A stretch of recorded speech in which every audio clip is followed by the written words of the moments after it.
one should be able to communicate to policymakers for improved evidence-based decision-making and uptake of climate change, climate smart agriculture, and climate information service. This model contains 4 sections. The section 1, I'm in charge of this section, deal with introduction to policy and policy processes. The section 2 deals with inclusive framework for guiding development and implementation of CSI policies and programs. Section 3 is about monitoring, evaluation, and review of CSA and CIS relevant policies. Professor Christine is in charge to present to Section 2 and Section 3. And lastly, we have Section 4. I am in charge also of this session. And we deal with enabling environment for upscaling CSA and CIS. So as soon as the trainers are trained, while they are ready to deliver this model, they should allow up to 50 hours to deliver this model.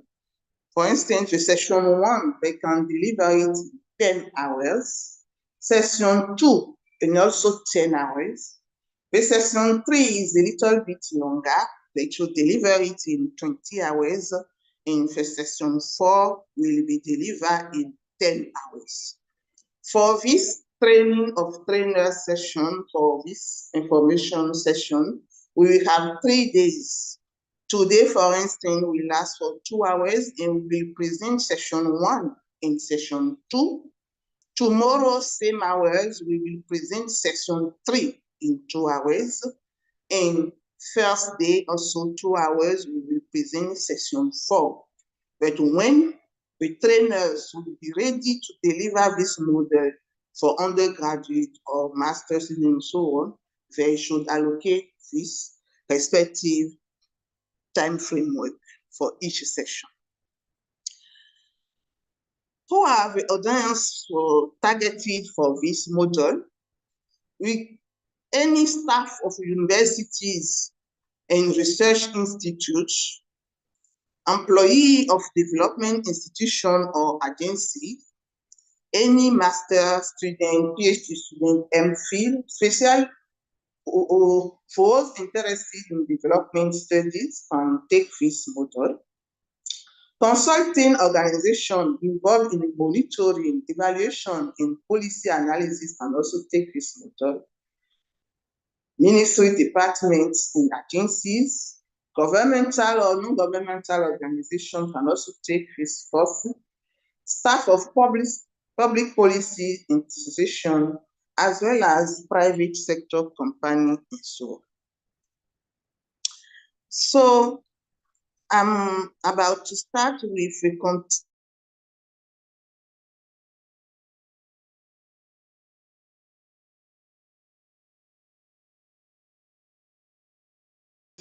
introduction to policy and policy process. So thanks to everyone who joined this model. While following this session, at the end, you should be able to articulate the steps in the policy development process, including policy implementation, evaluation, and review. You should also be able to analyze various issues within policy development and their implication. You should also be able to evaluate the role of different stakeholders in the policy process, particularly in the context of climate smart agriculture and climate information services. And finally, you should be able to assess the key strengths and weaknesses in policy governance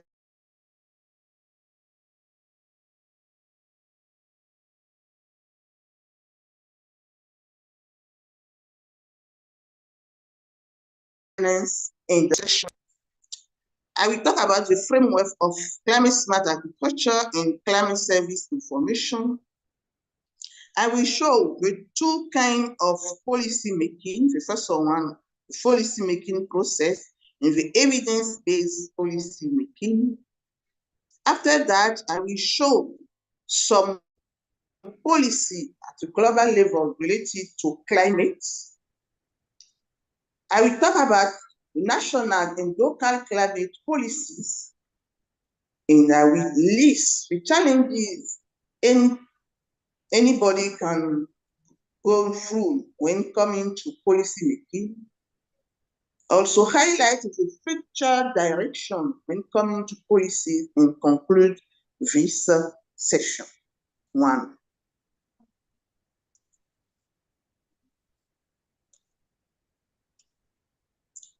Let us start with defining what we call by climate change.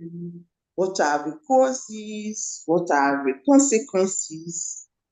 And what are the motivation of writing this section? When we talk about climate change, it refers to long-term alteration in temperature, precipitation patterns, and other climate indicators. It is driven primarily by human activities such as the burning of fossil fuels, deforestation, and industrial processes, which increase concentration of greenhouse gases in the atmosphere. So whenever you talk about climate change, you think about global temperature rise. We see that the Earth average surface temperature has risen by about 1.2 degrees Celsius since the late 19th century. Talking about climate change, you should also think about extreme events. So we now experience increased frequency and intensity of extreme weather events such as hurricane, heat waves, and floods. We can also talk about droughts. We can also see the consequences of climate change by the sea risen.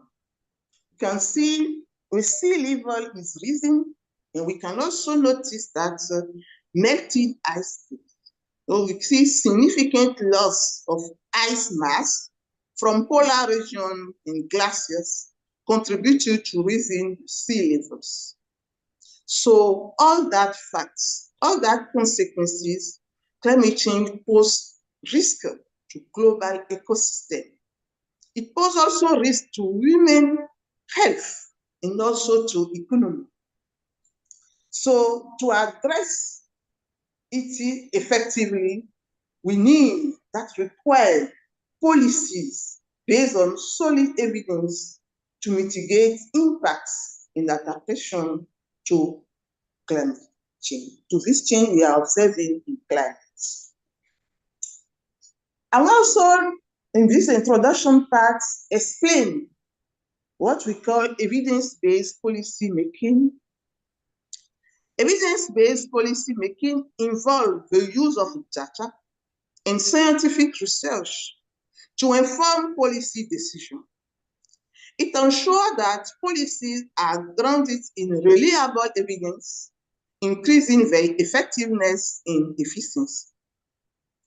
So policies based on scientific data are more likely to achieve desired outcome and address the root causes of climate issues.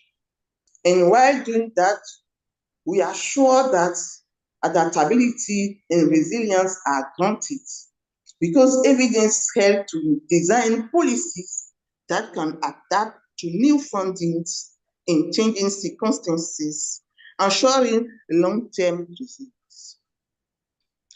Let us clarify the context we are using in this session: climate smart agriculture and climate service information. Whenever we talk about climate smart agriculture, you should know that it's a particular kind of agriculture that addresses multiple objectives, like increase productivity, increase resilience or adaptability, reduce or remove greenhouse gases, and announce achievement of national food security and development goals. When we talk about climate information services, we define, first of all, climate information that refer to the collection and interpretation of observation of the actual weather and climate, as well as simulation of climate in both past and future periods. Climate information is the collection and interpretation of weather and climate data that is credible, relevant, and usable. Climate information service involves the provision of climate information in a way that assists decision-making by individual and organization. CIS supports their user to anticipate and manage the risk of a changing and variable climate. What we can take from this is that climate information services help for early warning purpose. You can see in many countries there are projects. The main goal is to give some information to the producer, to the stakeholder, to help them, for instance, to change the agricultural calendar or to anticipate not to produce in that area because, for instance, the project tells them, give them information on the level of water in that area so that they can anticipate that flood may come. They can anticipate that drought may come. They can also anticipate that dry spelling may come, so that help the producer or the stakeholder to adjust, to adapt, and to be able to cope with the changing in the climate. In Africa, we have some key policy that help to guide climate smart agriculture and climate information services. We have, for instance, Africa Climate Smart Agriculture Implementation Plan from 2022 to 2032. It is a framework for African countries, regional economics community, and other development stakeholders as they seek to implement their climate smart or resilient agriculture policies, strategies, programs, financing and support system in response to the devastating impact of climate change on agriculture and sustainable food system in Africa. We have also FAO, Climate Smart Agriculture Approach, that gives some guidelines for incorporating CSI into policy. So this approach is presented as a solution, integrating appropriate practices, enabling policies and financial mechanisms to announce food security while addressing climate challenges. The vision emphasizes on the need for comprehensive policies, strong governance, and new financing model to support farmers in adopting sustainable agricultural practices. I'm now about, ladies and gentlemen, to present the policy, the policy making process, and we have two kinds I want to present here: the policy making process and also the evidence-based making process. After presenting the two categories, I will share with you the differences we can make there. So this figure shows us the main steps one should follow while developing a policy. So first of all, We define the policy by trying to see which type of sector it applies to, what are the application we want to make with the policies. After that, now we develop the policy based on facts. Policy, it can be popular opinion, it can be, let's say, yeah, and you follow the processes. After now, we have a third step when you gather the stakeholders. So you have an assembly of stakeholders, you present the policy, you make the debates, and the stakeholder will formulate some recommendation. They will take what is fine, we will drop someone. And finally, we have the last step of implementation of the policy. Then you communicate with the stakeholder who should implement the policy. Sometime after the implementation, you evaluate, you monitor, you see what works, you see what are the challenges, you address the challenges, and you adjust it, and you can upscaling the policy. Let us define what we call policy and why policy is important. Policy is a statement of intentions to guide decision making. It is also translates vision to action. Policy is also a functional framework for staff actions, and also that help to regulate how citizens can live in a community. So the policy term design, what are the modality of the policy? You identify the issue or the problem you want to address. You also target the desired outcome, what you want to achieve, and to achieve that, what are the strategy, the alternative option you have, and finally, you implement and you take action. But why do we need policy? We need policy in many sectors for different purposes. For instance, we need policy to legislate requirements for elected officials. You need policy, for instance, to guide program design and service delivery. Policy also saw a lot of principles that guide day-to-day action. We also need policy because it is a framework for goal setting, and also rules. It is a list of rules and regulation for decision. We have many categories of policies. We have policies, for instance, to govern. You have operational policies, and you have also administrative policies. In the previous slide, I explained 4 steps to conduct or to design a policy. At each step of this policy design, we will need to use a different process, a different thinking. For instance, when we are in the step 1 and we want to define the policy, for instance, we will need to use innovative thinking.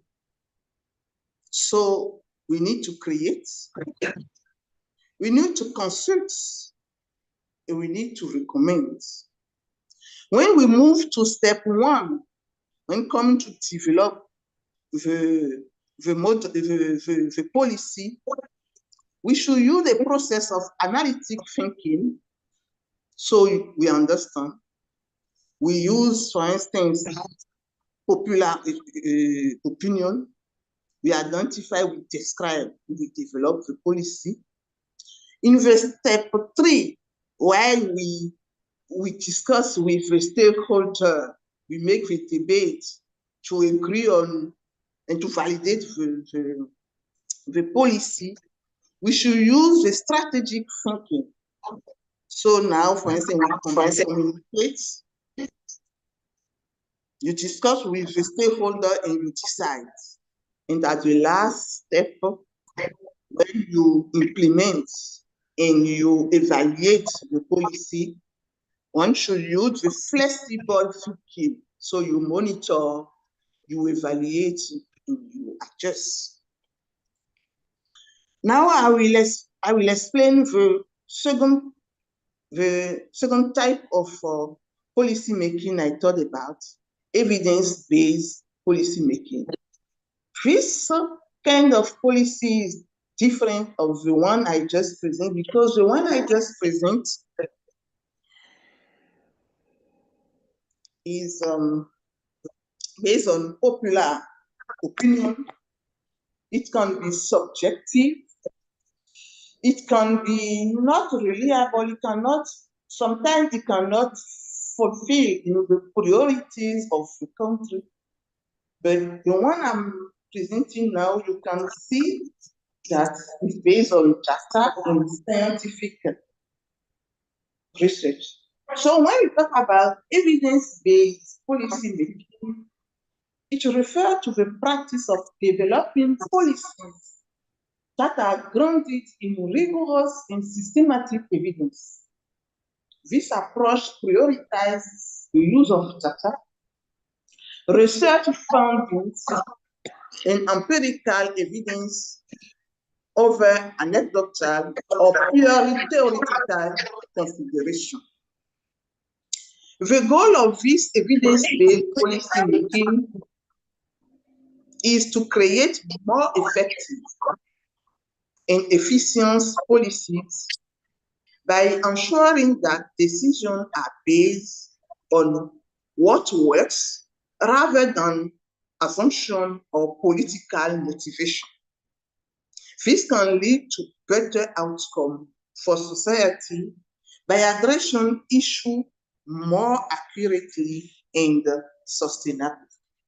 Let me give one example to show the difference between policy making process and evidence-based making process. For instance, if we see, for instance, policy making process, as I said, is driven by political needs, public opinion, may be subjective or informal, may vary from one region to another, may be uncertain. For instance, let's say a government may implement a water subsidized policy based on public demand or political popularity rather than actual resources analysis. In contrary, when we talk about evidence-based policymaking, is driven by research, data, and evidence. It is objective and data informed.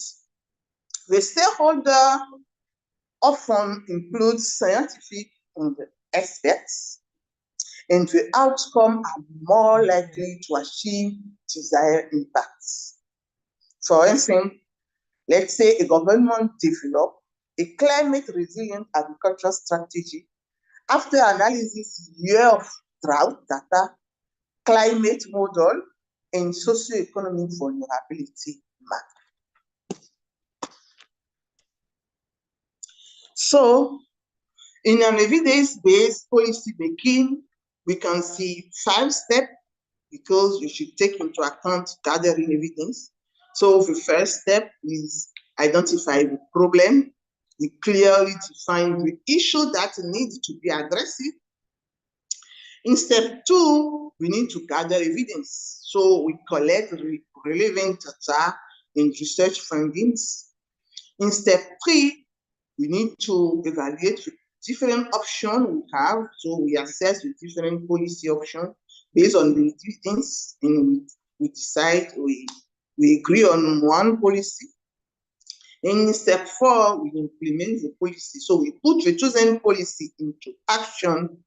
And in step 5, we monitor and we evaluate. We need continuously to assess the policy's impact and make adjustments if necessary.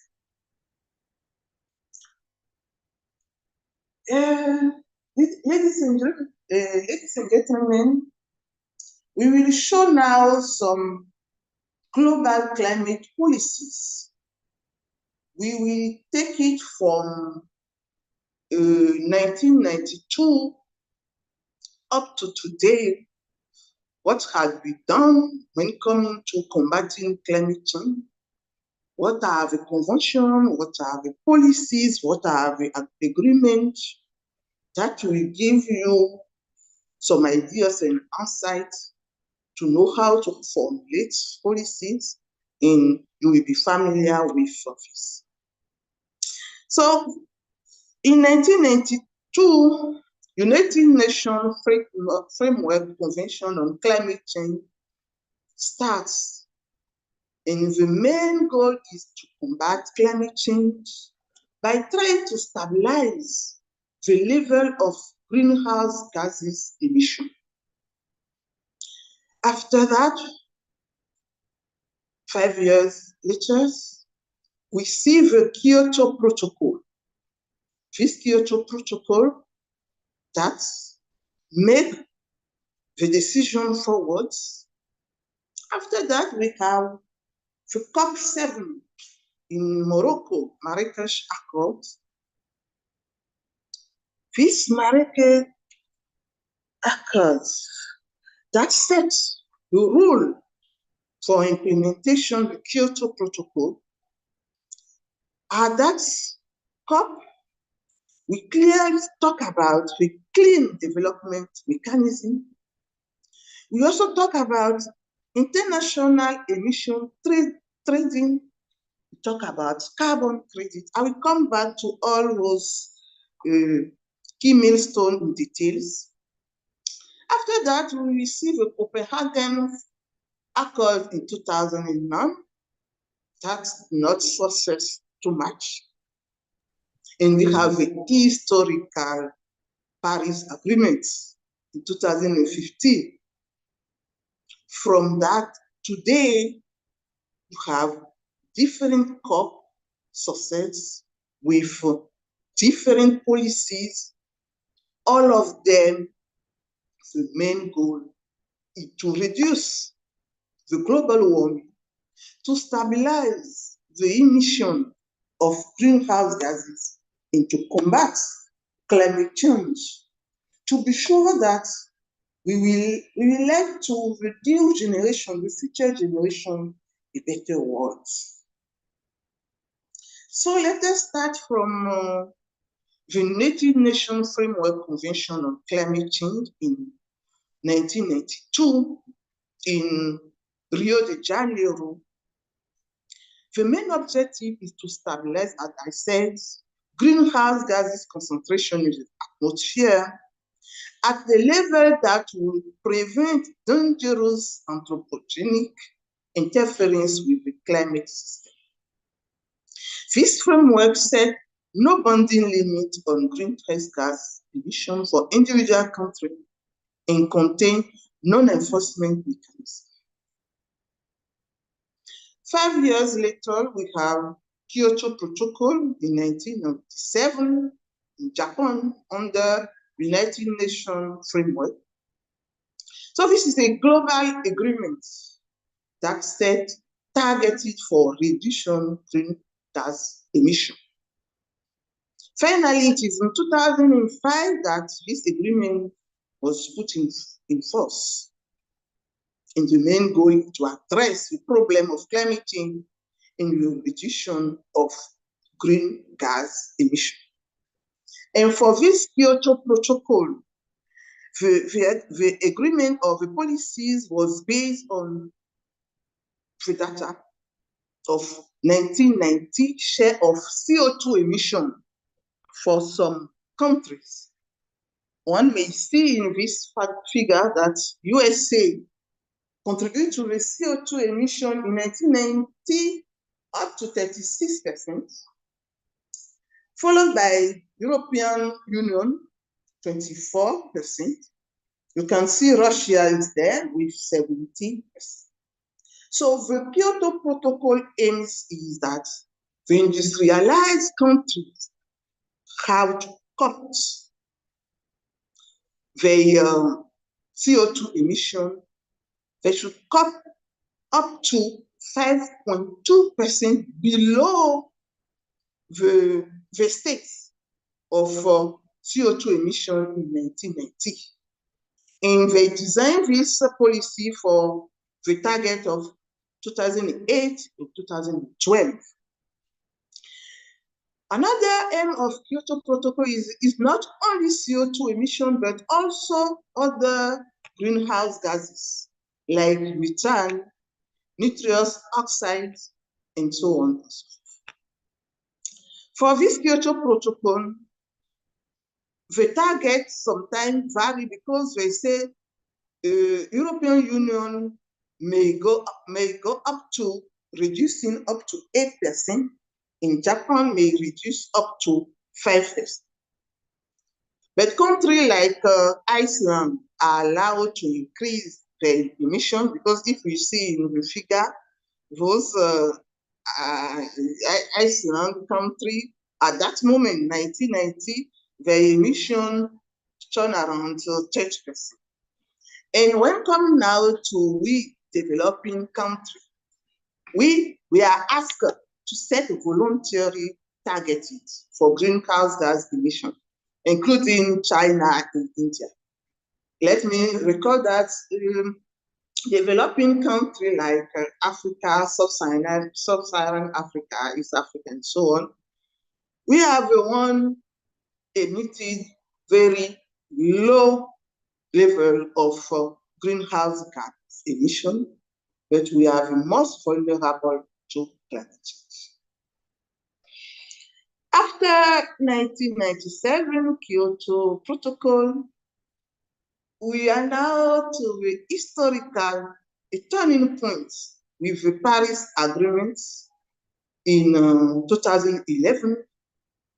So the main goal is to try to hold the global warming to below 2, or even if we can go up to 1.5 degrees Celsius related to the pre-industrial level. So that means that our generation will never act in such a way that the global warming will exceed 2 degrees Celsius. It will not be safe for our Earth, our planet. So in 2015, up to 196 then parties to the convention came together in Paris in December and adopt the Paris Agreement. And that is signed finally in 2016 by 55 countries, representing over 55% of greenhouse gases emission. So in this slide, I highlight the main component of the Paris Agreement. So it's a text with universal scope adopted by 195 countries, the key element of the Paris Agreement. So the aim of this Paris Agreement, as I said, is to keep the increase in global average temperature to well below 2 degrees Celsius. And even if we can go, we cannot exceed 1.5 degrees Celsius, is possible.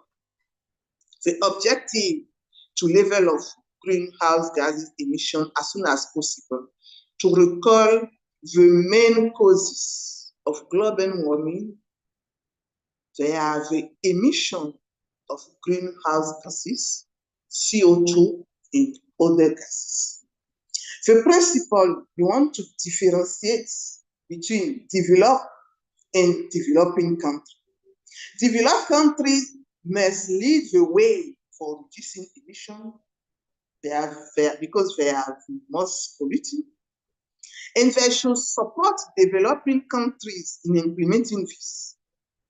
Other countries with the ability to do so may also contribute their support on a voluntary basis to achieve this, like China and India in developing countries. What are the means they put in place to try to as incentive to put in place or to take action from this Paris Agreement? Countries must submit internationally determined contribution, which are revised every 5 years. And the first report was due in pass in 2023. So 5 years later, 2028, each country also will be ready to support a new national determined contribution. We saw the mean also to support North-South technology transfer. So those developed country, they should support the developing country in such a way that technology transfer will be guaranteed. What about the financing? Yeah, from 2020, the policy said that rich countries must contribute at least $100 billion per year. This amount will be reviewed this year in 2025. And this amount of money will help for a lot of projects. And the goal will be to contribute to help those developing countries which does not pollute a lot. They should buy, let's say, credit from that country to try to balance the emission, CO2 emission level for the developed country. What is the new mechanism? The new mechanism is based on loss and damage. So the measure must be taken to avert, minimize, and address the concrete effect of climate change in order to help the most vulnerable countries. When this Paris Agreement may be entering in force, it should be 2020 if the agreement is ratified by 55 countries accounting for 55% of global greenhouse gas emissions.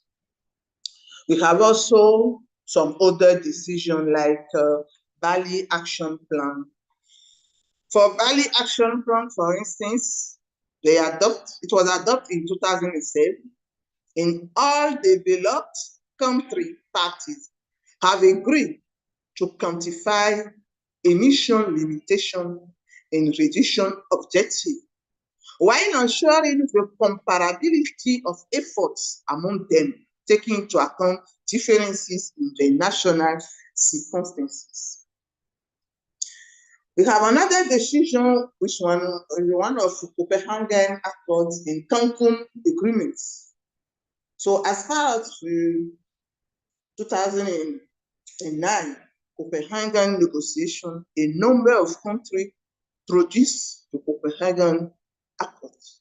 This accord said that the global warming should be limited to below 2 degrees Celsius.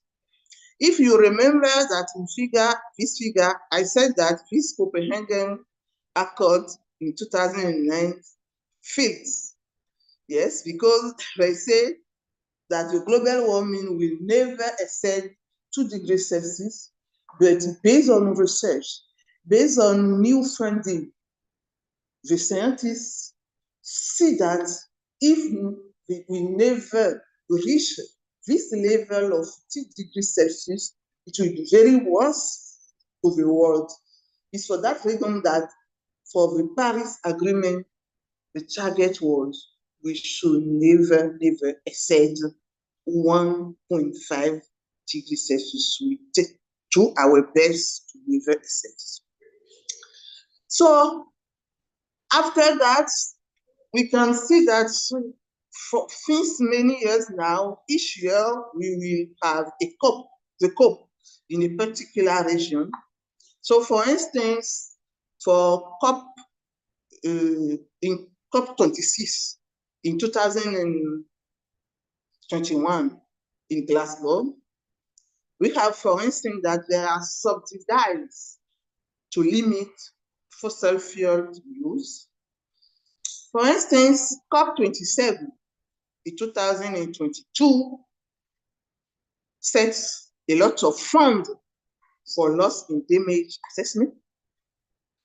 In last year, we have COP29 in 2024. So every country put in place the national and local climate policies that guide them to take action in order to take into account climate change in every single sector, every single program and project in action they should take. So for instance, in South Africa, we have 18 national climate change response. In Kenya, we have, for instance, Kenyan climate change plan. In Benin, we have our NAPA, National Adaptation Plan. But inside of this NAPA, we have Benin's nationally determined contribution. For instance, in Nigeria, we have National Climate Change Action Plan.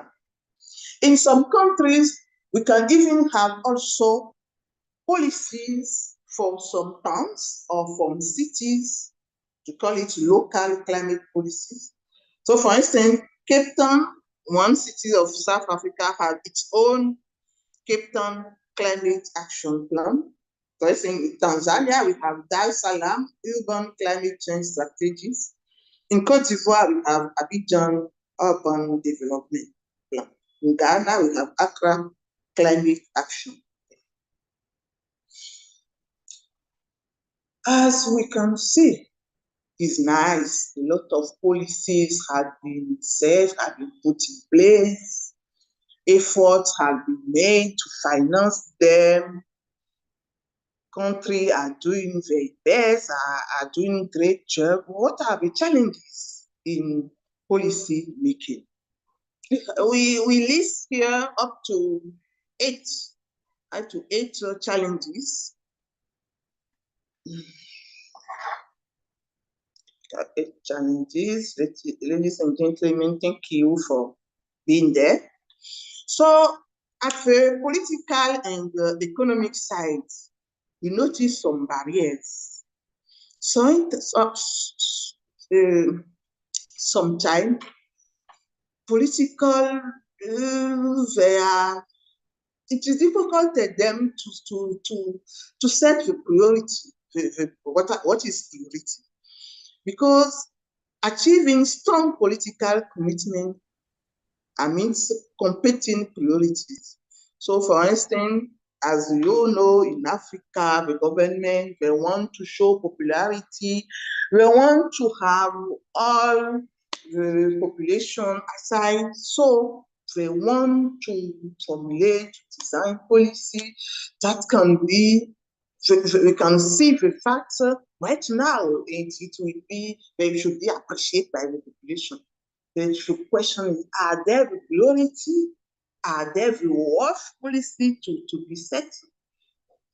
We also have economic barrier because to implement some technology or some policies that require high implementation costs.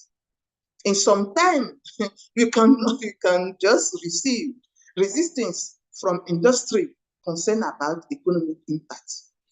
Yes, you know, when we see a developed country, they achieve growth, economic growth through industrialization. Yeah.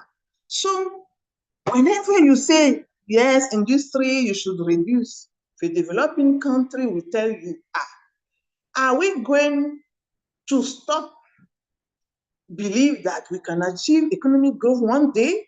Because the only pathway we see to achieve economic growth, it was industrialization. So we can notice this kind of resistance sometimes. Other challenges are scientific uncertainty and complexity. Yeah. Uncertainty because when we want to create precise policies, you can see that long-term climate prediction, very complex, that sometimes cannot enable us to be certain about some decisions, some policies we want to formulate. We can also the multifaceted nature of climate change that involves various sectors, various regions, complicating policy development. How can you imagine that people from developed countries, they pollute the atmosphere over there, and we in the developing country, we are here suffering, observing the impacts of the consequences. So that makes it very complex. Another challenge is how to balance short-term and long-term goals. So as policymaker, sometimes you get pressure to ask yourself, am I going to address immediate issue of my population, or may I also take into account the future? So sometimes it can be conflictual situation with a long-term need of climate mitigation and adaptation. Because if you cannot feed your population daily, it will be difficult for you to come and tell them about climate change, to tell them about future generation. They will ask you, what about me? Am I living? Am I dying? You don't care about me. You are talking about new generation. Sometimes it's difficult to answer. Another challenge is equity and justice consideration. So we can see there are some vulnerable communities, so policies must address the disproportionate effects of vulnerable population.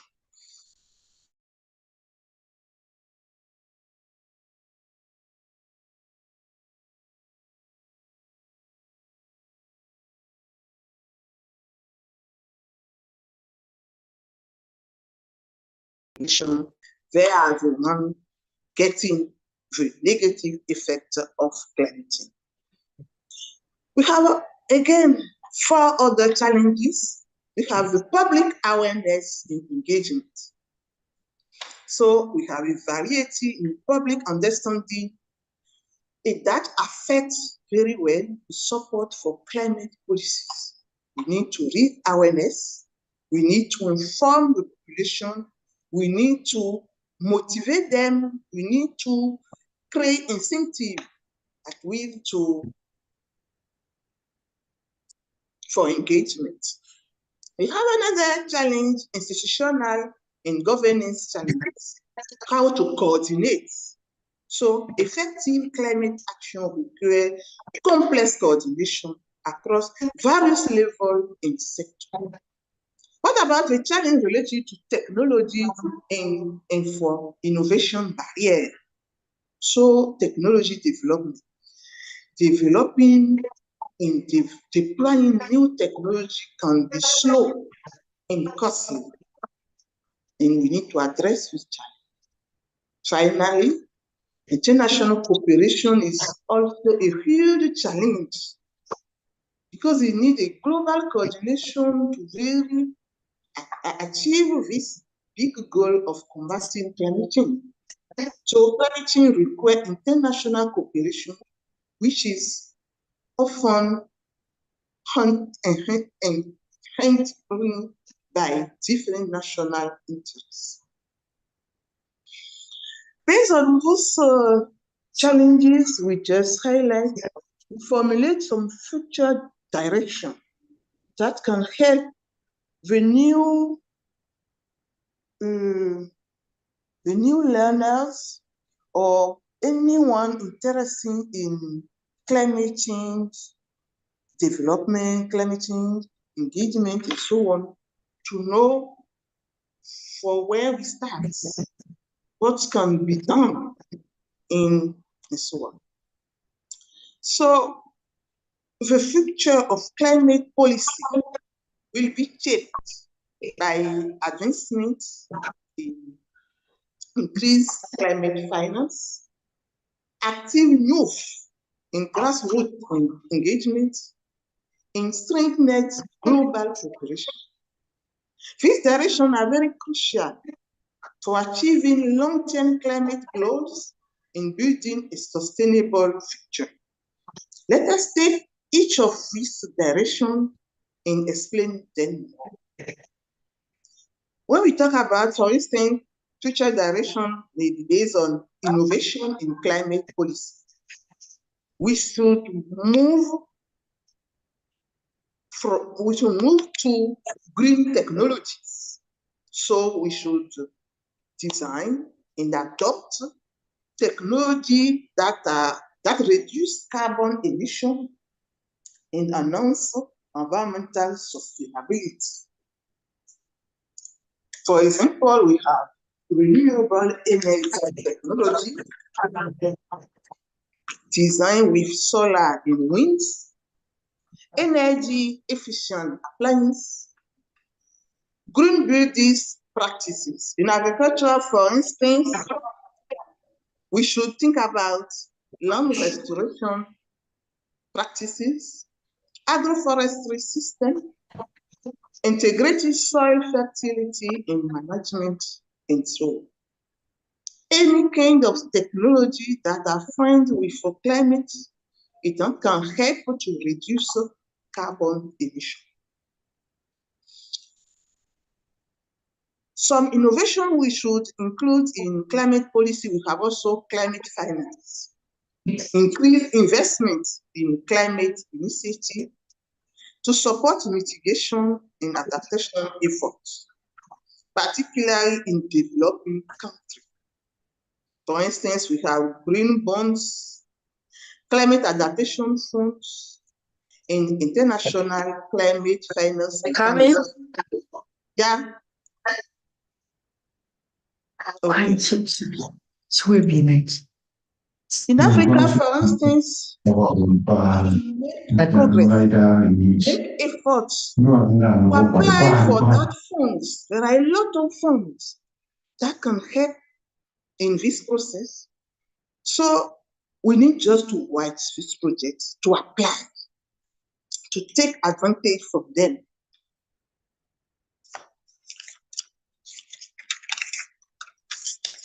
For instance, clean development mechanism fund, we need to apply for them.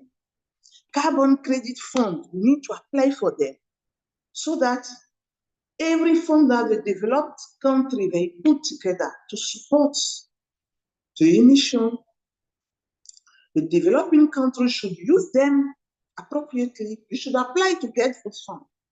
And when we get them, we should store carbon dioxide in the land or in the trees, and when we pay back for storage, carbon storage. So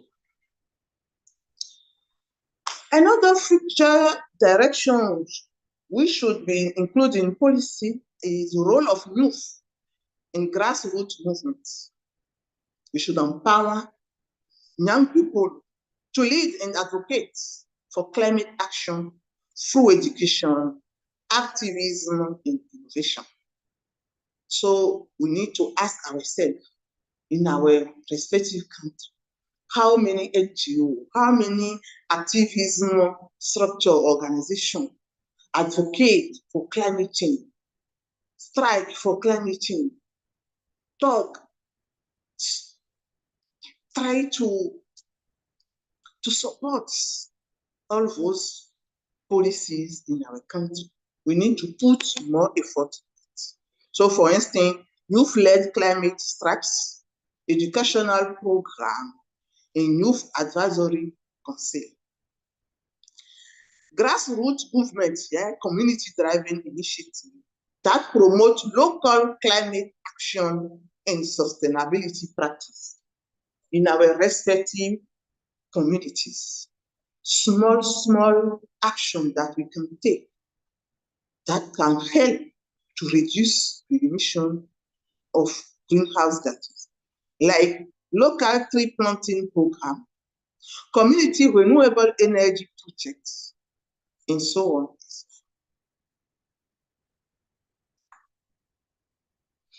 Another future direction that we can put in our policies is the importance of global cooperation and collaboration.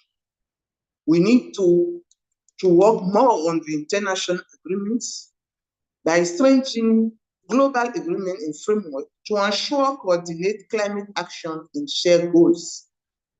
For instance, what can be done in our respective country when it comes to Paris agreements, United Nations framework, climate change negotiation, the global climate summit, and so on.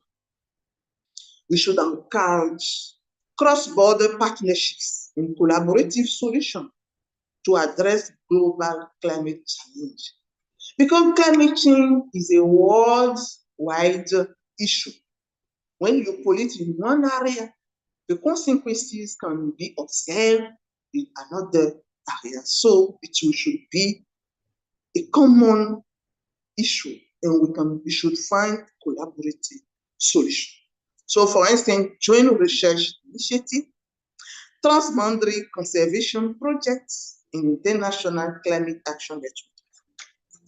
For instance, in this collaborative solution, there is a concept we call carbon leakage. Carbon leakage, for instance, some company or industry from a developed country can come to set the company in developing country, but instead of contabilize or account for the percentage or amounts of CO2 emission to a developing country, we should defer. It will be contabilized for the developed country. There also a new concept they call carbon border adjustment mechanism set by European Union. The agriculture is not concerned, not yet, but we can see material like aluminum, iron, and so on, and the need to put some taxes. The main goal is to combat climate change. Ladies and gentlemen, in this session 1, we define what we mean by climate change policy and process. And we said that it helps to understand the stage of policy making, agenda setting, formulation, decision making, implementation, and evaluation. All those steps which are crucial for effective climate action. We also define and explain evidence-based policy making. This kind of policy making use robust data and research to guide policy decisions and that ensure that climate policy are effective and practical and reliable. We also highlight in this session the challenges any country will go through while addressing climate change policies. And we see political issues, economic issues, scientific, social challenges, all those, we should take them into account, and they are essential to be addressed for successful climate policy implementation. We put together also some future direction that anyone should take into account while formulating policies. Innovation in green technology to ensure circular cycle economy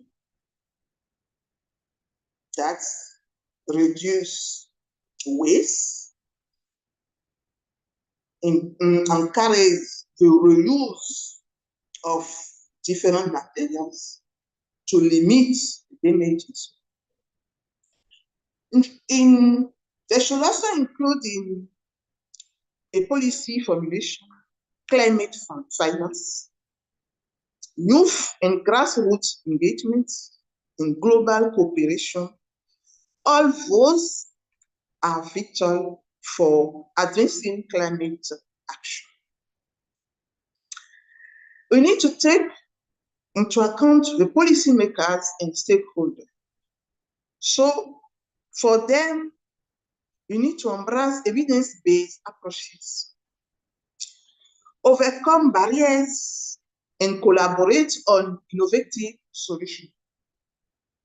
For communities now and individuals, it is vital, very critical, to support and participate in local climate initiatives, advocate for sustainable practices, and engage in global climate dialogues. Ladies and gentlemen, that is the content for session 1. Your comments, your question, the discussion will enable us to improve this session 1, to be able to have the validate content for this session 1, that any trainers can use it for any course, for undergraduate, for master student, for policy, and so on. Thank you so much. Up to you, the moderator. Thank you. Thank you very much, Dr. Alice. We are grateful for the presentation, and we hope all members, you've been noting down your comments and your questions. Please keep them so that we just get Professor Mrungweni to come through so that he presents what he has. Then at the end, we have a question and answer session. Thank you so much, Dr. Alice. Let's hear from Professor Mrungweni. It's your time, Professor. Oh, thank you very much. Let me share my screen here.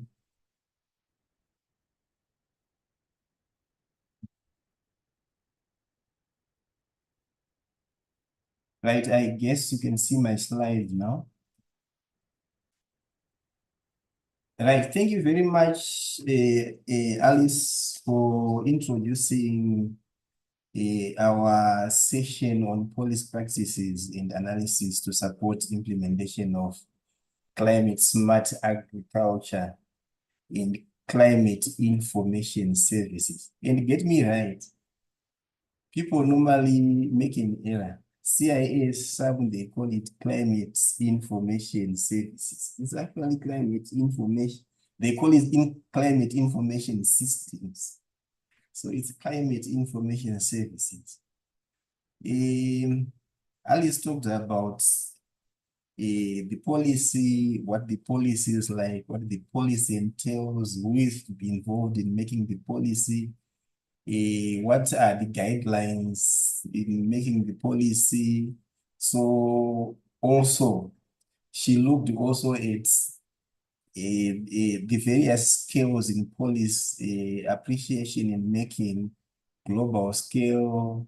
You can have policies at regional scale, and you can also have it at a local scale. So for me, I will be looking at the section number 2, where I have to deliver a discussion or to stimulate a discussion on inclusive framework for guiding development and implementation of climate smart agriculture policies and programs. So when you are talking about the framework, you are looking actually at the Excuse me, Prof. Hello? Excuse me, Prof. Can you Yes. please put on slideshow so that it's legible? Okay, okay.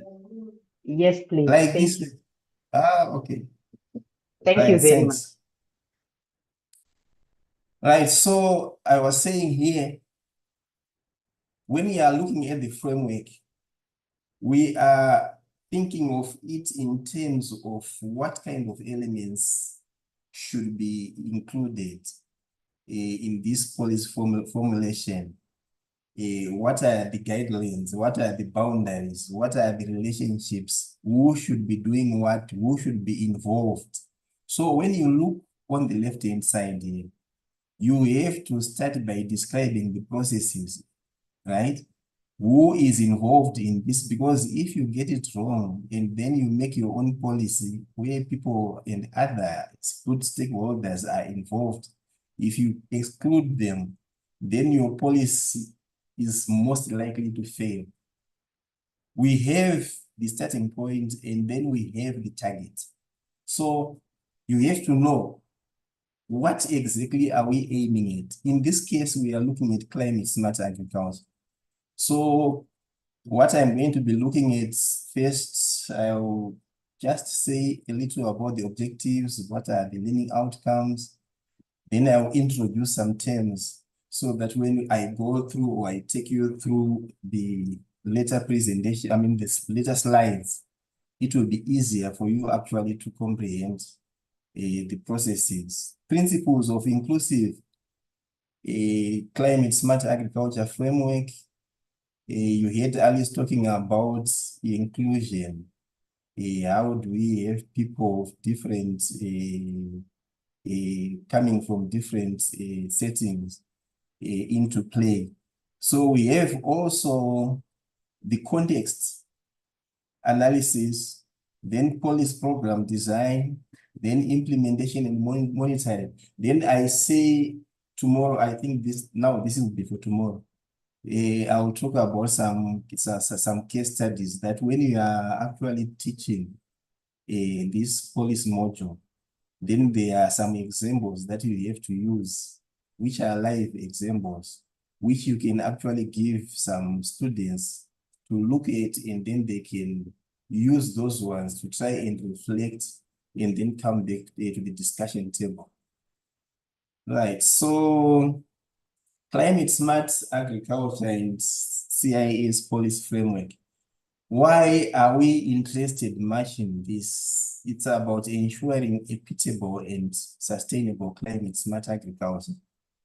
But then Alice talked about what climate smart agriculture is. I'll just try to make you reflect again on the climate smart agriculture. But let us see what are the objectives. The main objective in this case is to present an inclusive framework for guiding development and implementation of CSA policies and programs. And the specific objectives are actually to impart an understanding of the CSA principles in inclusive framework development, to develop stakeholder engagement skills, and to develop CSA policy development and implementation skills, as well as to develop monitoring and evaluation skills. Because once you have something in place, you want to see it, to implement it, and once things start happening, then you want to check if what is happening with that policy is what we intended to see. So on the left-hand side here, you will see that the policies, as Alice described them, they can appear at different levels: the global, the regional, the national, and then the local levels. When you look at the three, you look at the three big circles here, you will see that when we started thinking about agricultural development, sometimes around of course, it came earlier than the 18th century. from the Chitemeni era where we used to do shifting cultivation, and then because the population was low, the land was abandoned, so people could do anything with the land until the population starts to grow. And then people thought, now that the population is now growing faster than the food production base, then they started talking about the Green Revolution. And during the Green Revolution, the main target was productivity. High productivity, how can we make more food? Then later on, the scientists thought, well, you see, we've been thinking only of high productivity. Now we are seeing some undesirable effects.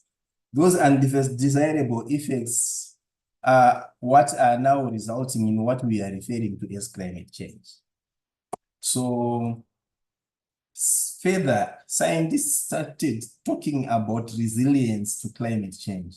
How? Because conditions are now becoming undesirable. Conditions are now becoming difficult for us to produce the food. How can we produce the food that we want with minimal destruction to our environment? So in that sense, they started talking about resilience to climate change. But then later on also, it was clear that once we think of producing food, even though we are resilient to the effects of climate, we also need to take care of the environment. So we have to do the agricultural practices which can cope with the changes in the environment, but with minimum production of undesirable effects, especially the greenhouse gases, which cause this climate change. Or even though the aim is for us to get high productivity, but that high productivity should be compromised. The moment you start talking about resilience and then you talk about minimum emission, then it is kind of minimized. At the center here, that is where we then find the climate smart agriculture, taking into consideration the high productivity, the resilient climate change, and minimal undesirable gas production. So in terms of the learning outcomes, of course, on a large scale, you see here that we are thinking in terms of increase in productivity.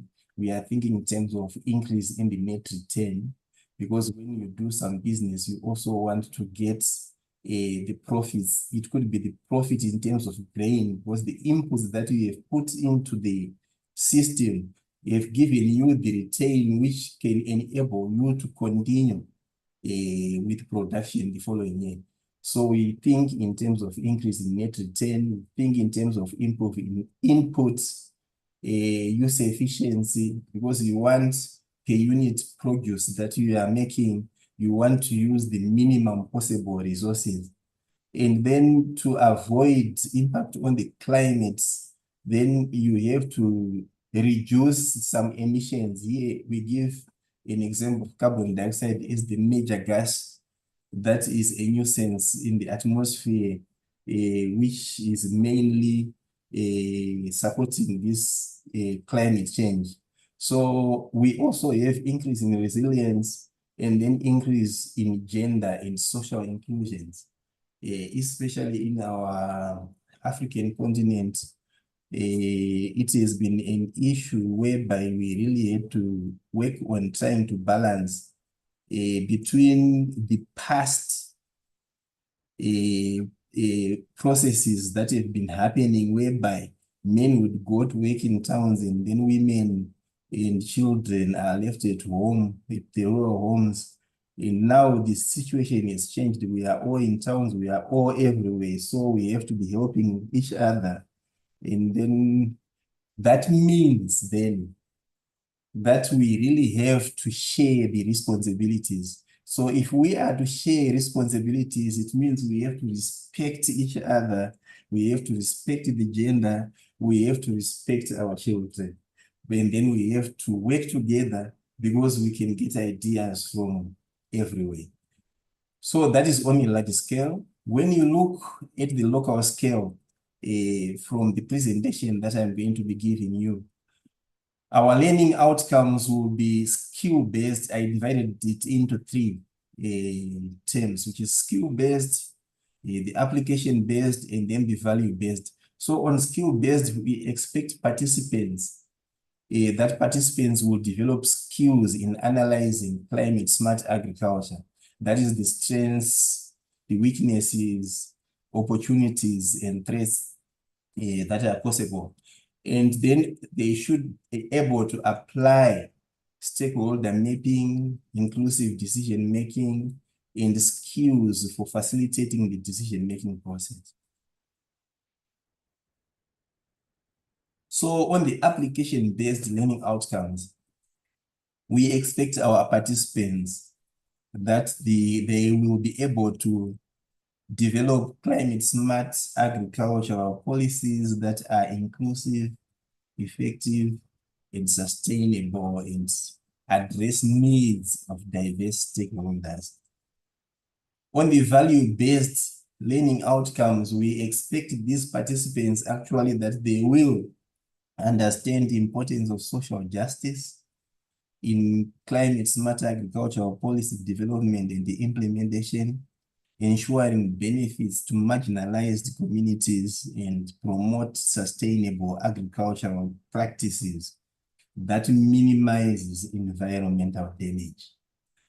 So for the objectives and the learning outcomes, that is what we have for this module. I move over to the introduction of terms.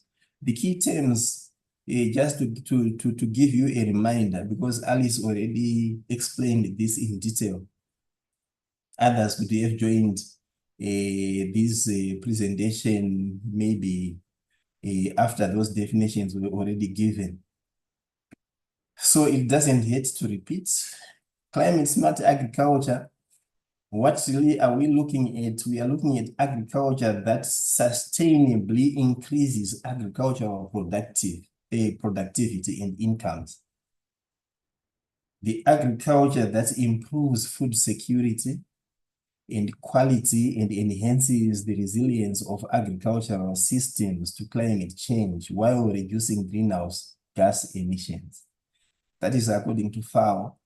And then when you are looking at climate information services, we are looking at the provision of climate-related information and data to support decision-making in various sectors such as agriculture, health, disaster, etc. And this is key. That data to support decision-making process.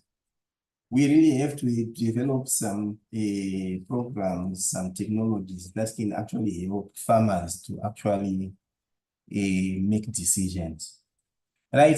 You can see that here we've been talking a lot about various terms, resilience, we're talking about adaptation, climate smart agriculture, but there are certain terms that I think I also have to explain before I move forward.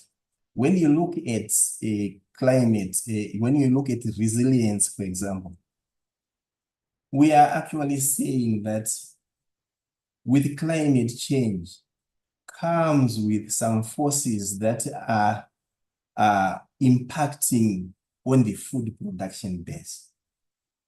So these forces, they are capable of changing our system of production.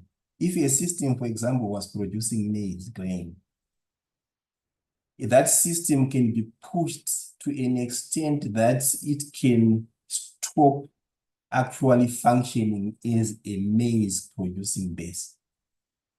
So when you are talking about resilience, you are saying that capacity of a system, that food producing base, its capacity to resist the external forces so that it retains its function regardless of the forces that are actually acting from outside. So you can actually see that the forces in face of climate change, those forces that are acting from outside to try and reduce the food base, then the system should be strong enough actually to continue producing this food base, regardless of these forces from outside.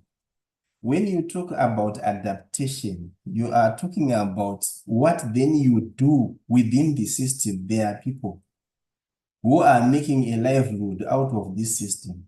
So these people, what is it that they are actually doing to try and cope with the difficult conditions that are forcing their system not to perform the way it is expected to perform? In the case of a food production base, we are saying the things that people do to actually try and cope with the undesirable effects of climate change. Those things are helping to dig deeper into the system so that the resilience of that system becomes more robust.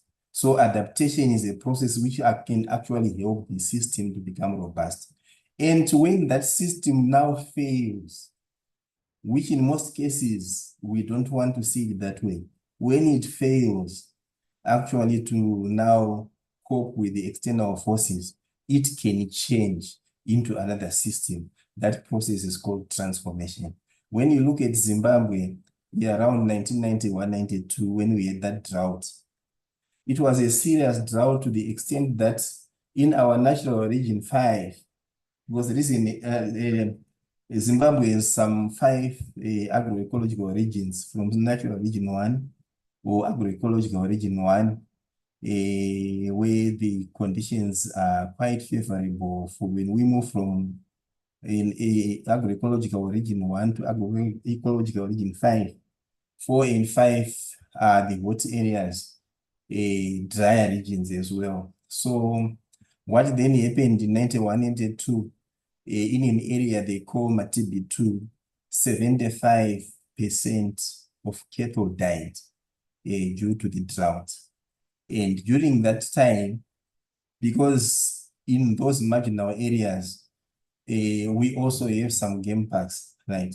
So we had some people now changing from, because after seeing that the wildlife was affected less than the cattle or the livestock that they were keeping, now they moved from cattle ranches, changing the system into a game range.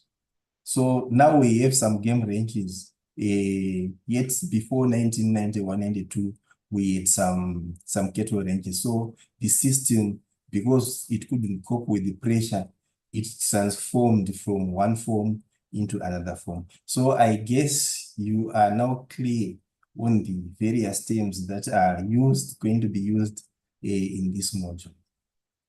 So we are going to be looking at principles of inclusive framework. As Alice was talking about the policy cycle, there is somewhere she talked about having some different stakeholders into play. Why do we need stakeholders? I can just think of my own policy. I feel I'm a scientist. I've got a degree. I'm a PhD holder. These people, they don't know much. I went to school, man.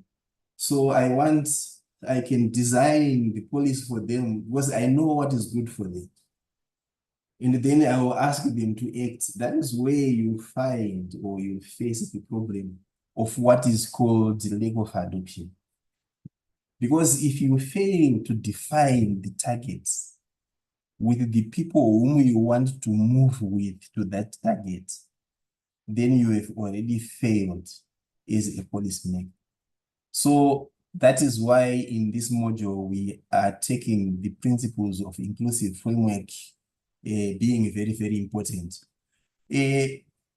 These principles, just in simple terms, they are guided by equal participation whereby we are expected to be engaging a diverse of stakeholders, including small-scale farmers, women, and the marginalized groups, just as an example. So which means when we are designing these policies, make sure that the key stakeholders are all involved so that we understand and shape where we want to go and define the routes on how we want to get there, and then the roles and responsibilities on who is supposed to be doing what for us to get there in good time.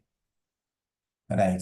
So we move on to equity, which addresses power imbalances and ensure fair distribution of benefits and resources. That is something that is very important where we talk about fair distribution. Because when some people seem to be more powerful than others, others will keep quiet, but then it doesn't mean that they are happy.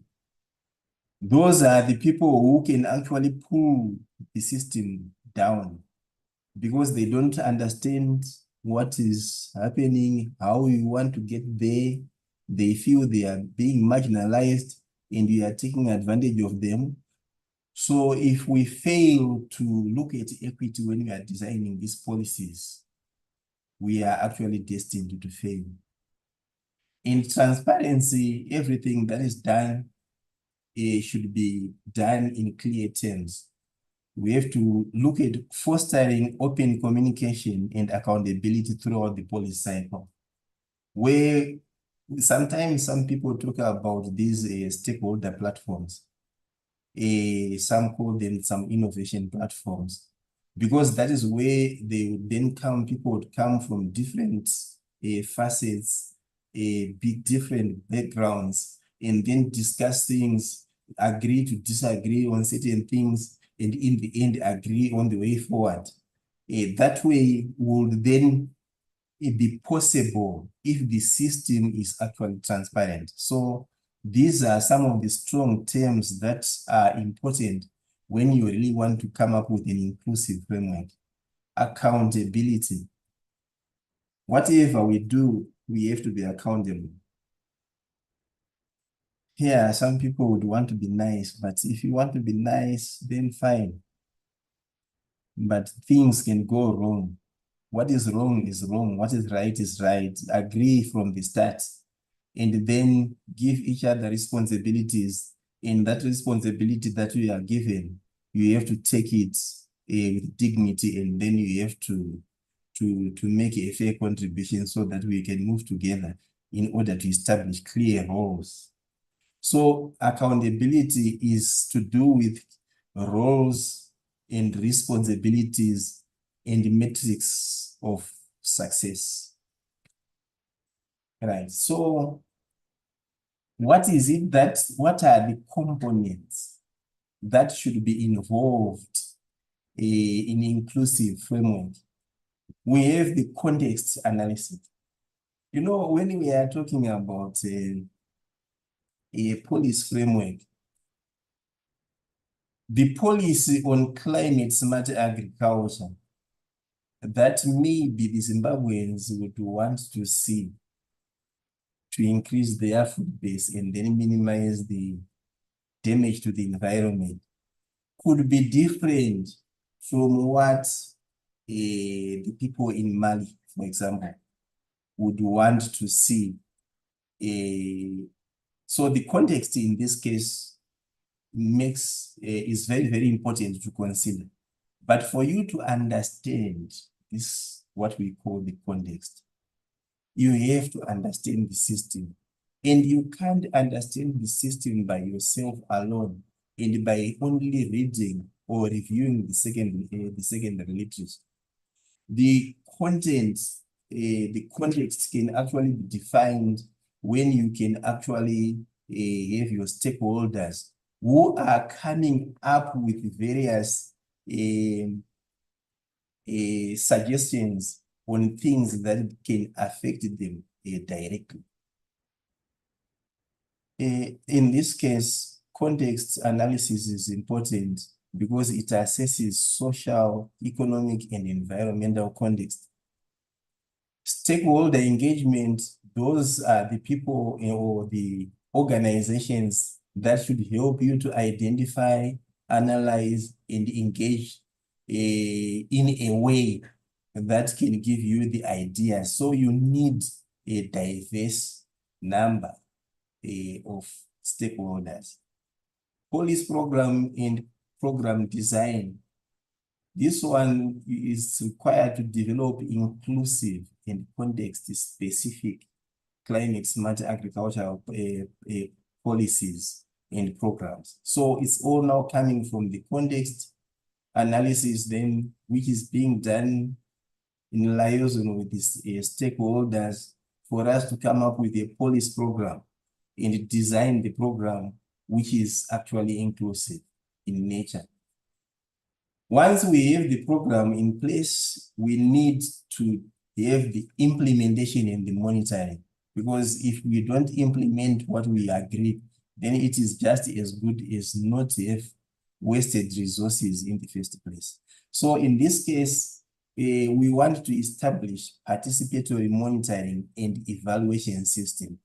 If we had not done the process of stakeholder engagement, then it would be difficult for us to have participatory monitoring and evaluation.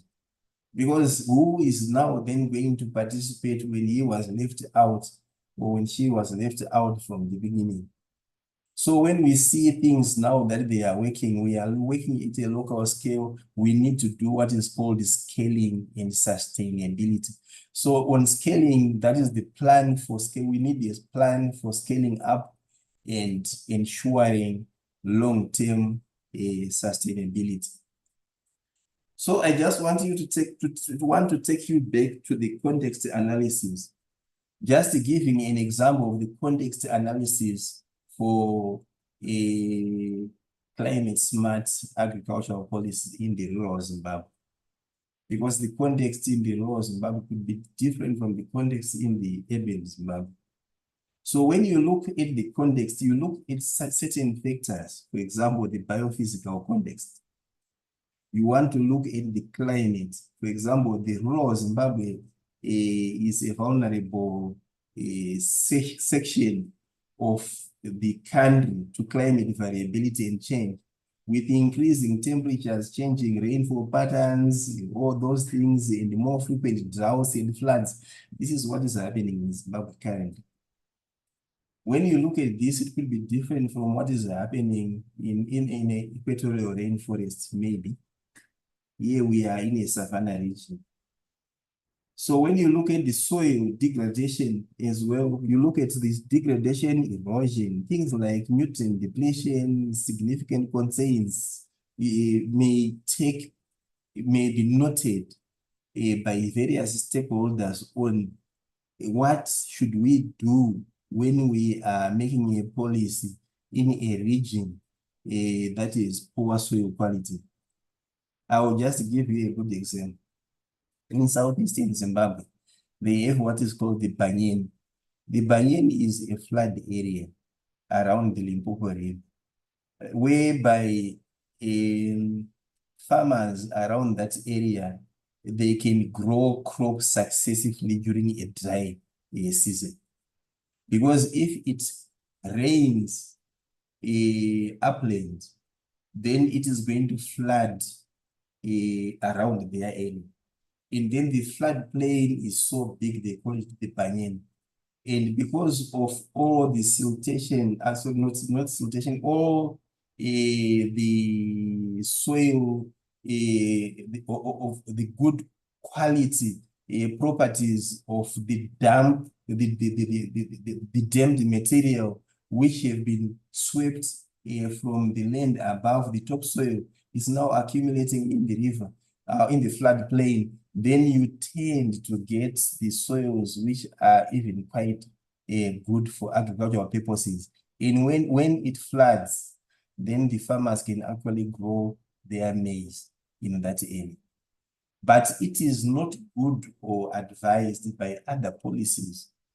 We have a policy in Zimbabwe that says farmers should not grow maize 30 meters from the river. But when you go to these people, they will tell you that if we don't do that, we die of hunger. So you start thinking now we are designing a policy. How can you make these farmers grow the maize in the floodplain without causing river siltation? A very good question. So when you are looking at the context of Zimbabwe, you also look at those things. It also varies regionally. When you look at the context, you can also look at the institutional context. Right? What are the existing policies that are affecting productivity in that area? Those policies, like the one that I already mentioned for Southeastern Zimbabwe, could be different for people who are on the upland and those ones who are in the floodplains, or for people who are in Zimbabwe and those ones who are in Zambia. Right. You also want to look at the demographics. The rural populations are often characterized by high dependence ratios with a large proportion of youths and the elderly.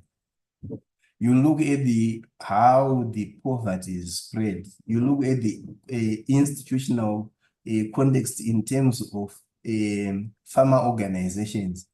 What farmer organizations and cooperatives are they? Are they strong enough? Are they weak, underdeveloped, limiting farmers collecting bargaining power and access to markets? All those other things, agricultural, crop and livestock production, what kind of production systems these people have.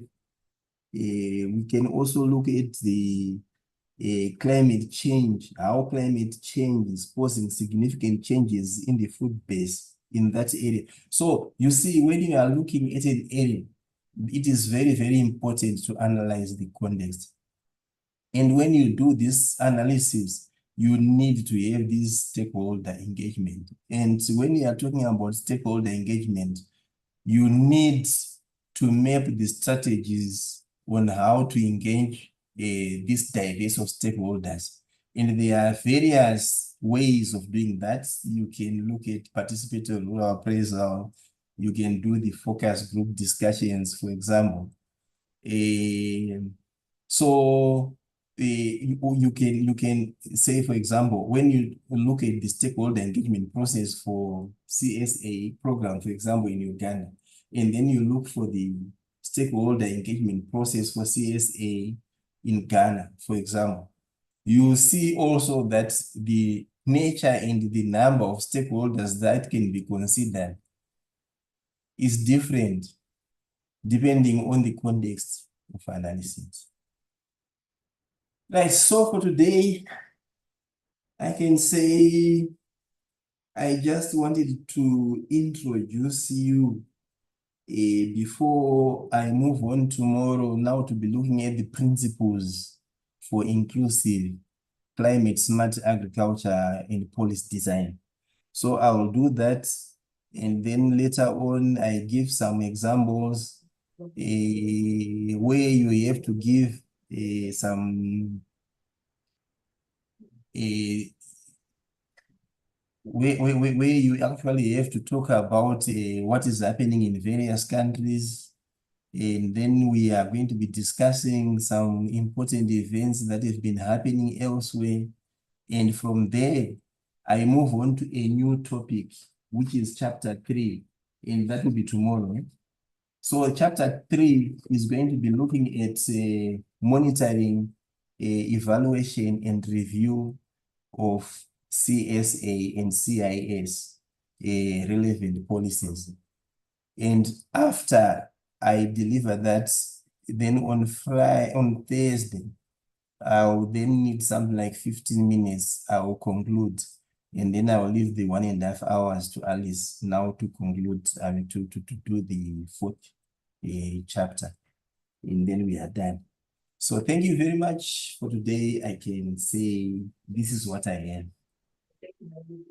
Thank you very much, Prof. Murungweni, and thank you for giving us the oversight of what we expect from tomorrow going forward. I would want to ask if there are any questions among, can anyone raise their hands in the, if you haven't written it in the chat. I've tried to go through the chat, but I did not see any question as such. Is there any question? You can just unmute. If you can't raise your hand, just unmute and ask.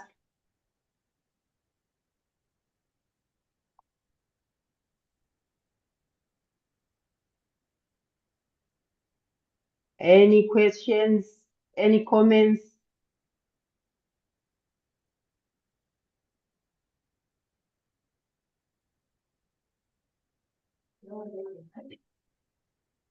I'm not seeing a hand.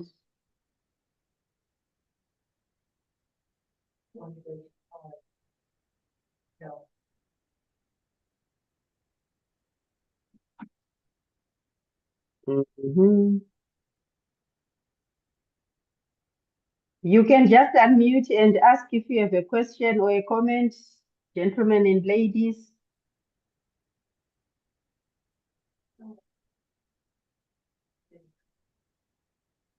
Yeah, someone wrote, I have a question. That's Asan Nganga.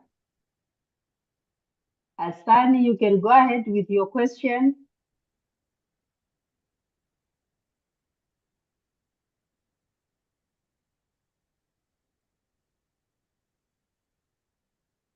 Asani?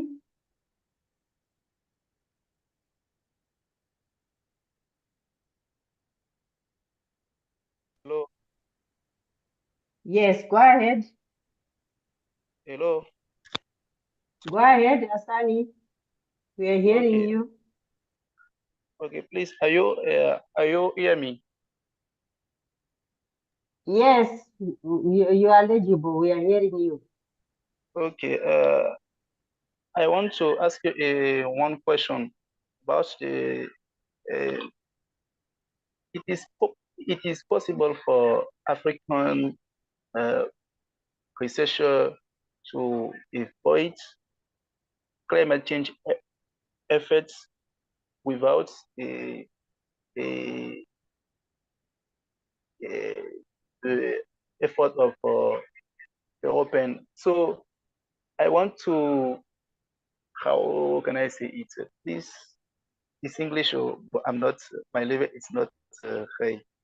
I want to say about the European factory who, that caused the severe damage. I want to ask if it is possible in Africa to avoid climate change without the European efforts.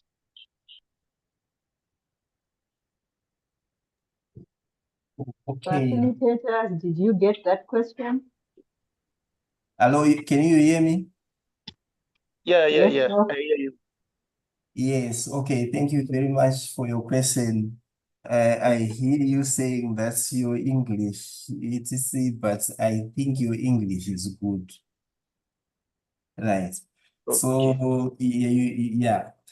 The question, if I may repeat it, you said, is it possible for Africa or Africans to maybe reduce or effects of climate change without the efforts from our European colleagues, Yeah, counterparts? Is that so?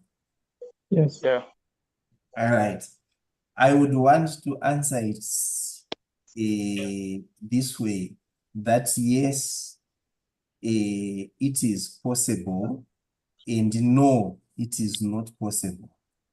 So the yes and no is coming from the fact that when we say you have to play your role, right?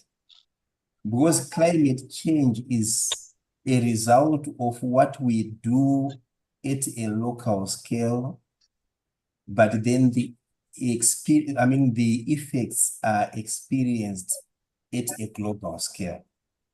So when we look at the global scale, if we say only Africans, yes, the Africans, we can work in our local context on ways trying to reduce the climate change effects. But if the European counterparts or the Americans, the Asians are also not doing their part, it will not help in the sense that we are in the end going to be contributing the undesirable effects to the on a global scale.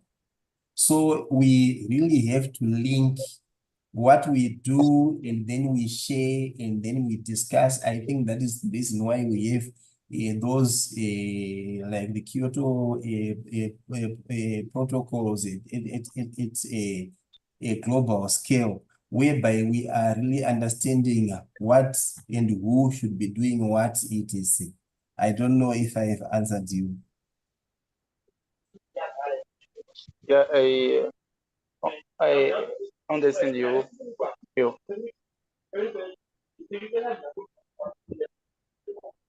Can I add?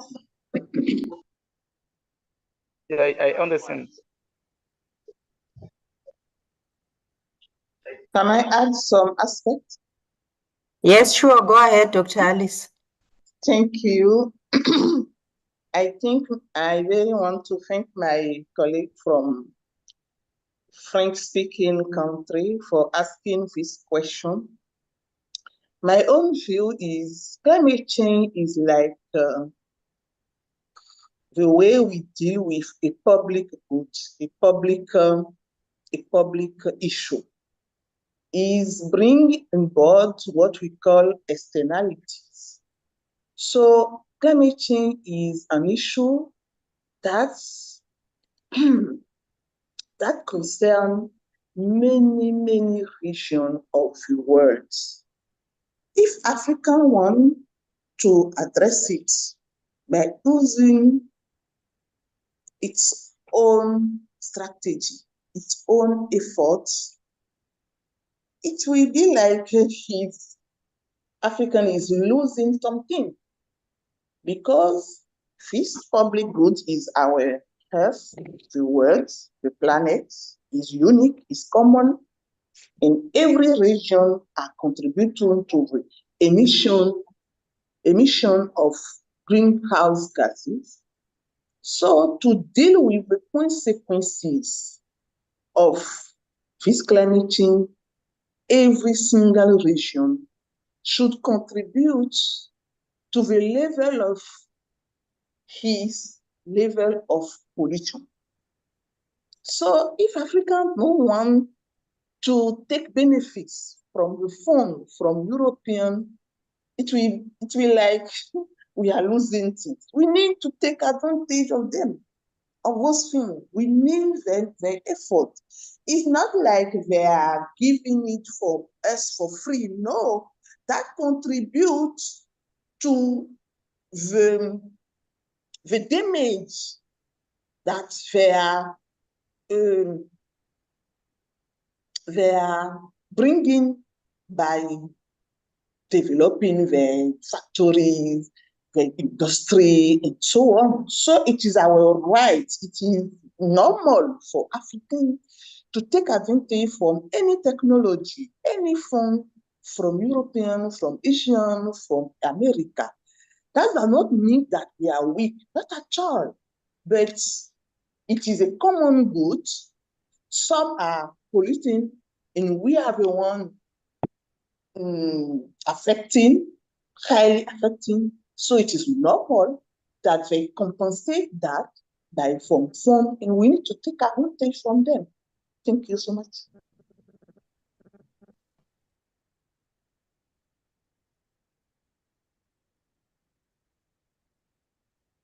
Thank you so much. Do we have another question?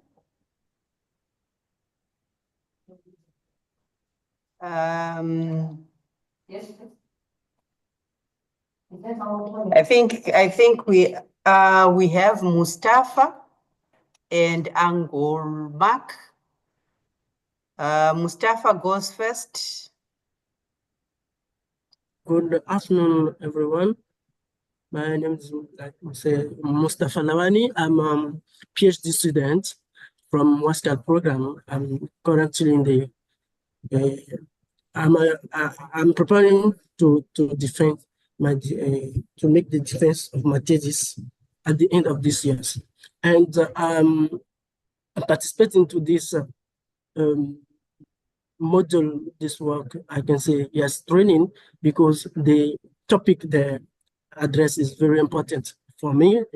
It's one of my my research, so that I'm very interested into that.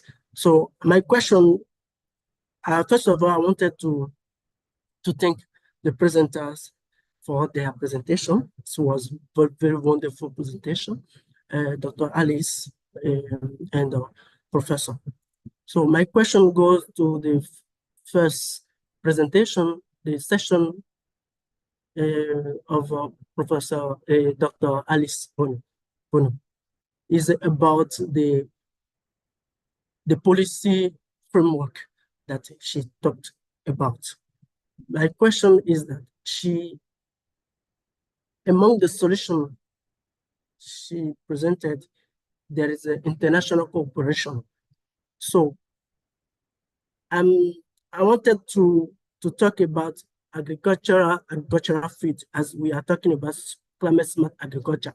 So there is evidence, empirical evidence, that there is a disconnect between the original objective of climate smart agriculture and on the what we have on the ground reality. So my question is, in the literature that I surveyed, is they all agree that the main barrier for the lower adoption of climate smart agriculture is the lack of institutional cooperation. So like a collaboration between stakeholders. My question is that, what she think about this this situation? What is his impression or his opinion about it? Yes, that is my question. Thank you very much. Thank you, Mustafa, for the question. I hope our facilitators have noted. John Mark Angol, can you give your question also so that they be answered together? Make it brief, please. We are over time.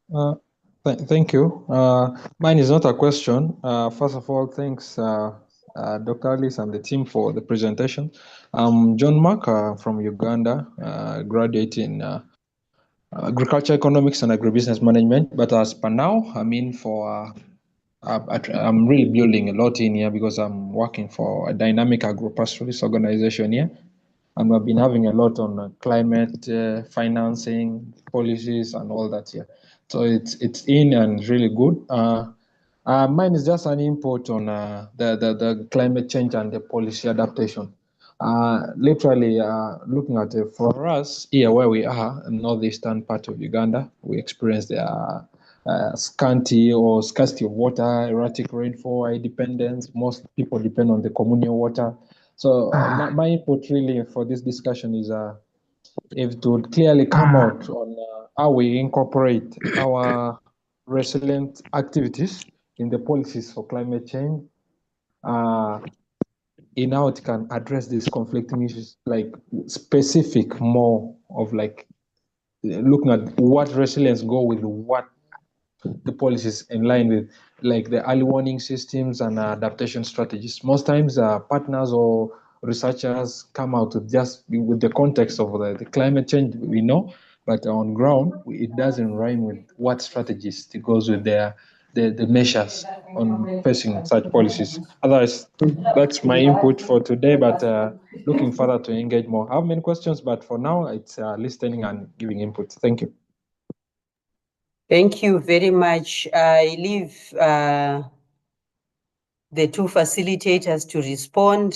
I'm just giving you a minute each. Okay, let me start. So the question is about why, what are the arguments, what are the reasons why we have a low adoption of climate smart agriculture? The one who asked the question said that the original goal of climate smart agriculture is different from what we have now in ground. And he was asking how institutional support, how interconnection among stakeholders can help to increase the adoption rate of climate smart agriculture. From my knowledge from literature, when we talk about climate smart agriculture, it needs a huge amount of labor. For instance, if you want to use organic fertilizer, for instance, for cropping, instead of using mineral or chemical fertilizer, for instance, then you want to achieve the same level of production, for instance, you need a huge amount of labor, human being, for that one. So sometimes it may be difficult for stakeholders to go for this kind of climate smart agriculture. So that brings involved the institutional support, because they will need subsidies. They will need funds to back or to compensate this additional efforts or additional challenge to implement or to use climate smart agriculture. And if in our country, as the African country, we don't have this support, all producers may go for the conventional agriculture. Also, if we have interconnection of stakeholders, for instance, in the markets, we have a solid group of customers that can afford some products coming from climate smart agriculture, that will also help to increase the adoption rate of climate smart agriculture. So I agree with you. Thank you for your question. I agree with you that institutional support, interconnection among stakeholders, having a platform that put together every stakeholder in our value chain, that will help to increase the rate of adoption of climate smart agriculture. Thank you so much.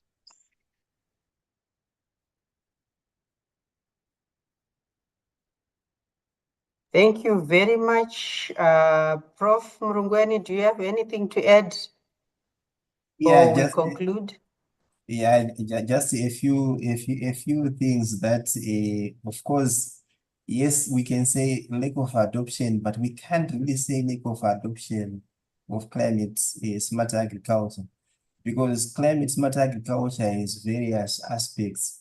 So the question maybe could be, what aspects of is climate smart agriculture have a problem with adoption, and which ones are being adopted and why? What we have to measure is, in a system, is there an increase or a decrease on the implementation of climate smart agriculture? Of course, we Africans have to blame ourselves, especially the scientists in the universities, because when certain aspects, for example, like minimum tillage or some of those aspects in crop production, which utilizes a minimum kind of use of equipment, we have to find an appropriate kind of equipment that should be aligned to the systems that we are introducing. But this should come from the universities, the technologies that we should develop to actually assist the science that we feel can actually improve the systems in the communal areas mainly. So that is all what I wanted to say. Thank you so much. Thank you very much. What's left for me is to thank our facilitators. Thank you so much for our first session today. And just to say to everyone that tomorrow we are back again using the same link. We are going to be hearing further on the same topic, same time. So let's meet tomorrow, 3 p.m. Ugandan time. We should be meeting all of you. I would want to thank all of you for coming. Each one of you, thank you so much for registering. Can we meet tomorrow, same time, same venue? Thank you very much. Have a blessed night. Bye. Bye-bye. Bye Thank bye. you. Thank Bye you. bye. Bye-bye. Thank you. Thank you. Bye-bye. Bye-bye. Nice Yeah. to meet you. Bye. Thanks. Yeah.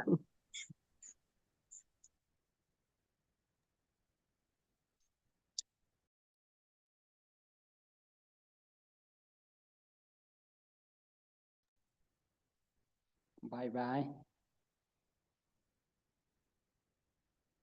Thank you, thank you.